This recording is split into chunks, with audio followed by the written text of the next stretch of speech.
Ce que nous venons de dire est très important. Effectivement, le réglage du frein est votre seule assurance et votre seule sécurité face à un gros poisson. Un bar de 2 kg n'est pas un exceptionnel combattant. Par contre, si un jour vous avez la chance et le bonheur de capturer un maigre ou un très gros congre ou une très grosse raie, ce sont quant à eux des poissons extrêmement combatifs qui font souffrir la ligne. Si votre frein est d'une part mal réglé et si vous n'avez pas, je dirais, le réflexe immédiat, c'est-à-dire avoir la main sur le frein de bobine pour pouvoir réagir dans les secondes qui suivent, vous avez beaucoup de chances de perdre votre poisson. Alors faites très attention à cet impératif.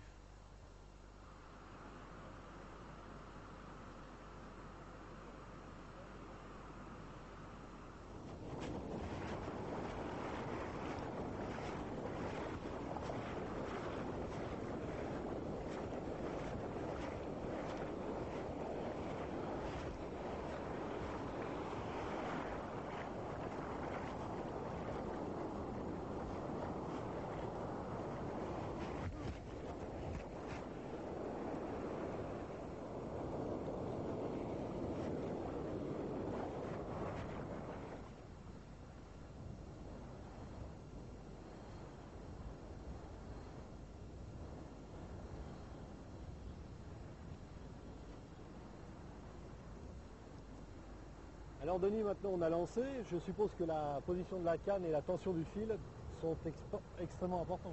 Oui, tout à fait. Le positionnement de la canne après le lancer va conditionner la sensibilité de la canne. Quand on est dans des configurations comme aujourd'hui avec une mer quand même assez agitée, il vaut mieux avoir la canne relativement droite et bien tendre le fil. Comme ça, bon, le fil va couper la vague et les vagues agiront moins que si le fil était détendu. Par contre, quand on a une mer plate, calme, on prend plutôt l'option d'incliner la canne beaucoup plus, de rapprocher la pointe du sol afin d'améliorer la sensibilité. Et dans ce cas-là également, quand on est sur des pêches fines et des poissons difficiles, il vaut mieux détendre le fil. Et au niveau du frein? Alors le frein, il faut toujours le laisser un tout petit peu desserré de manière à ce que si jamais il y a un gros poisson, celui-ci puisse partir sans risquer de casser la ligne. Maintenant, il n'y a plus qu'à attendre la touche. Alors. Il n'y a plus qu'à attendre la touche, j'espère qu'elle va venir.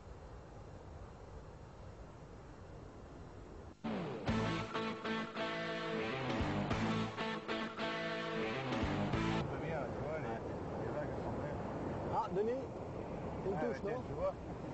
Ouais. Qu'est-ce que c'est pour toi, là? Les vagues comme ça et la plaque que je mousse, je pense que c'est un bar. Ouais, il y a bien quelque chose. C'est pas très gros. Ouais, j'avais jeté juste derrière la vague qui se forme. Ah ouais. Voilà un petit bar. Bon alors Denis, ce poisson est vraiment accepté quand même. On va lui laisser là. On va aller le relâcher. Hein. Voilà. Hein, tu le reprendras quand il sera plus grand? Ouais, tout à fait. Voilà. Pas de problème.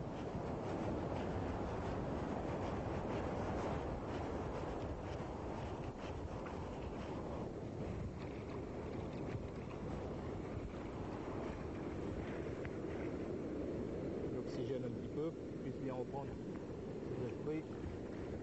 Allez garçon.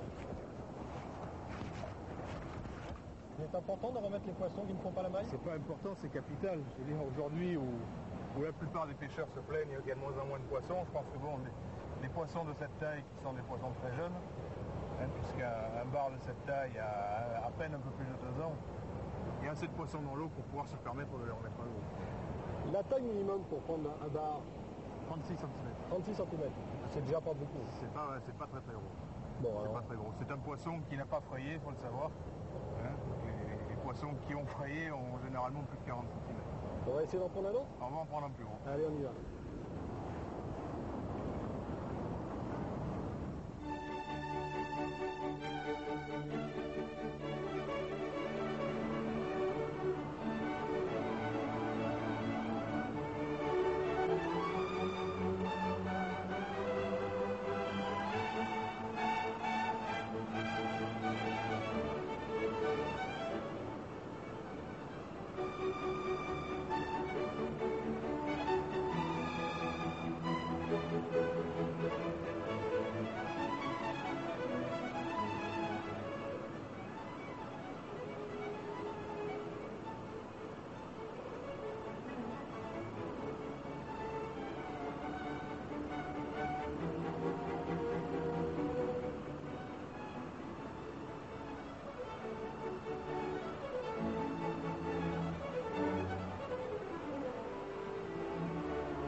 surcasting, il est important de changer régulièrement ses appâts. Effectivement, les vers ou autres aiches ont tendance à perdre rapidement leur saveur. On va dire que régulièrement, toutes les 10 minutes ou tous les quarts d'heure, il faudra relever sa ligne pour renouveler ses appâts. Alors au lieu de ramener systématiquement sa canne au niveau des affaires, on peut utiliser une tablette à appât que l'on va bouger et faire suivre à côté de chacune des cannes. Une tablette qui se trouve à hauteur de travail et qui permet d'avoir accès rapidement à tous ces appâts pour relécher les bas de ligne. Voilà. On peut aussi, si on préfère, utiliser un pic sur lequel on a fixé un seau pour placer également ces appâts. On peut ainsi se déplacer canne après canne pour rélécher rapidement.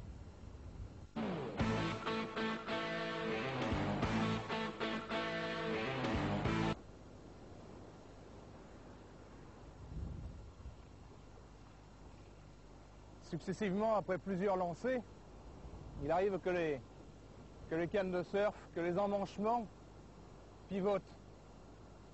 On voit ici que mes anneaux ne sont plus alignés. Il est donc conseillé régulièrement de venir vérifier ces emmanchements de manière à réaligner les anneaux au plus juste et à réassurer les emmanchements. On évitera ainsi de casser la canne.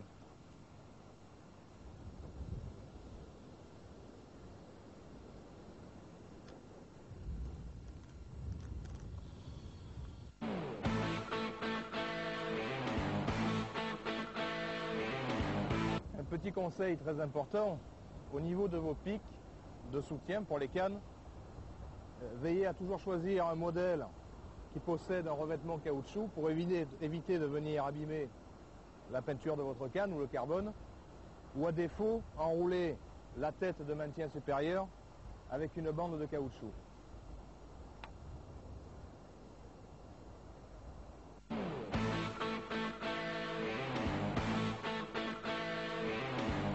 Dans certains types de mer, lorsque l'eau est sale, salie par le sable remué depuis un certain temps, on peut avoir recours à des perles, généralement phosphorescentes, qui permettent d'attirer le poisson de plus loin. Ça donne un signal visuel et un attrait visuel supérieur qui viendra s'ajouter à l'attrait gustatif des appâts qu'on mettra au bout des hameçons.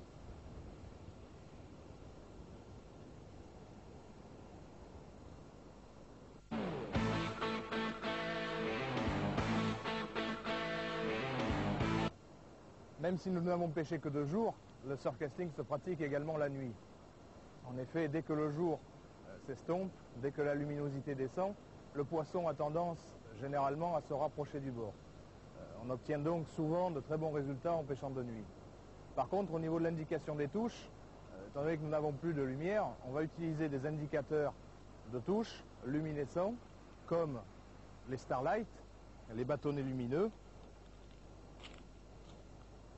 qui se présentent sous cette forme. Il suffit de les tordre pour faire mélanger les 2 produits qui sont à l'intérieur et obtenir un bâtonnet lumineux. Ce bâtonnet va se mettre sur la pointe de la canne, comme celui qui est installé ici, dans un tube de caoutchouc qui sera brûlé à la base pour être maintenu dans l'anneau.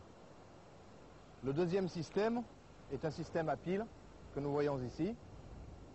Il suffira de mettre le contact et de venir le placer sur un rail fixé sur la pointe de la canne.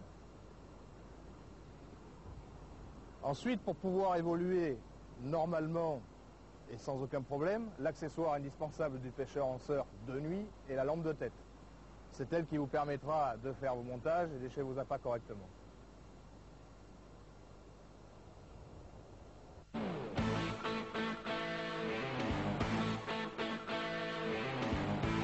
Les cannes de surcasting sont généralement très puissantes. Étant donné qu'on utilise également des plombs lourds, hein, de 100, 125, 150 ou plus, il est nécessaire et indispensable d'utiliser ce que l'on appelle un arraché ou une tête de ligne. L'arraché est constitué d'une dizaine de mètres de nylon de fort diamètre, 40, 50 ou 60 centièmes en fonction de la puissance de la canne, ce qui va nous permettre de forcer considérablement au début du lancer, de ne pas risquer la casse et sans perdre l'avantage du nylon en 30 ou en 35 centièmes que l'on aura dessous. Également indispensable, le doigtier de protection qui va éviter de se couper le doigt avec la puissance qui va être générée par la canne. On va donc mettre en application.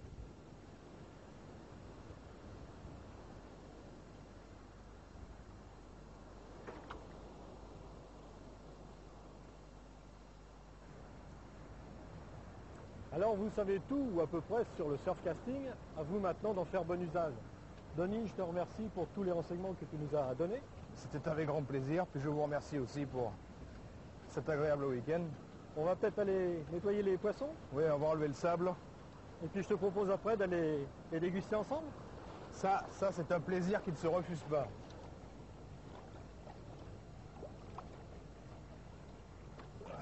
De jolis poissons. Je pense qu'on va... Mais qu'un immense piège! Quand est-ce qu'on revient?